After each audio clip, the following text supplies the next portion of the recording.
Welcome to Scam Likely. This is the show where we go inside the world's most infamous cons.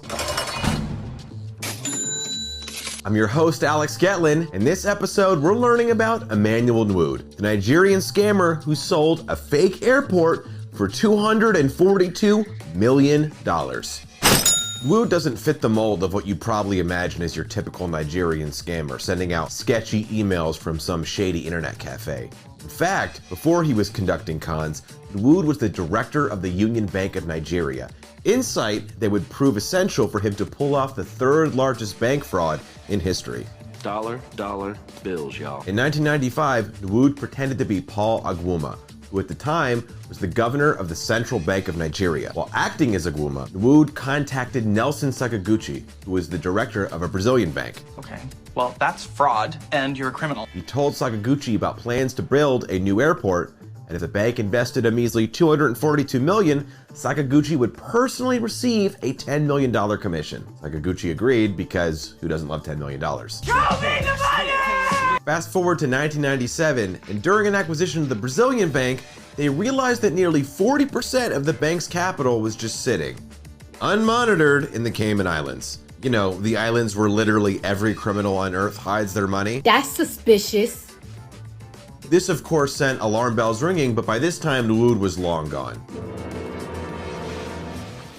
It took an international manhunt and 6 years before he was finally caught. In 2004, Nwoud was arrested and charged with 86 counts of fraud and 15 counts of bribery. Given Nwoud's background, the original judge in the case specifically told him not to bribe any members of the court, or the punishment would be even more severe. Ignoring this warning, because he's a con man, Nwoud bribed the court and the case was thrown out and immediately transferred to one of the highest courts in Nigeria. Now, once again, Nwoud attempted to bribe court officials, but this time it backfired and he was hit with an additional charge of bribery. Nwoud was found guilty on all charges and sentenced to serve 25 years concurrently, which really means 5 years, and of those 5 years, he only ended up serving 2. He also had to pay a fine of $10 million and, of course, return the stolen money. Despite being found guilty of all charges, Nwoud was able to successfully sue the court for some of his money back, arguing that he had earned that money before he committed his con.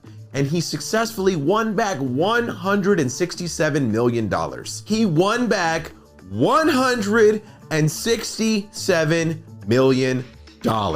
I'm really rich. But the story doesn't end here. Now, in 2016, a riot broke out over a land dispute that led to a number of people being killed, including 4 police officers and a security guard. That is not good. And this plot was allegedly hatched by a man who needs no introduction. Yep, you guessed it, Emmanuel Nwoud. Nwoud was taken into custody and charged with 27 counts of attempted murder. Later, his defense attorney issued a plea to be granted bail, stating that Nwoud was preparing for cancer surgery. Now, the judge in the case did note that while this was a serious claim, the fact that Nwoud was a lifelong con man who had not provided a single shred of evidence proving that he did in fact have cancer or surgery, she quickly denied this request. Wait for it. Denied.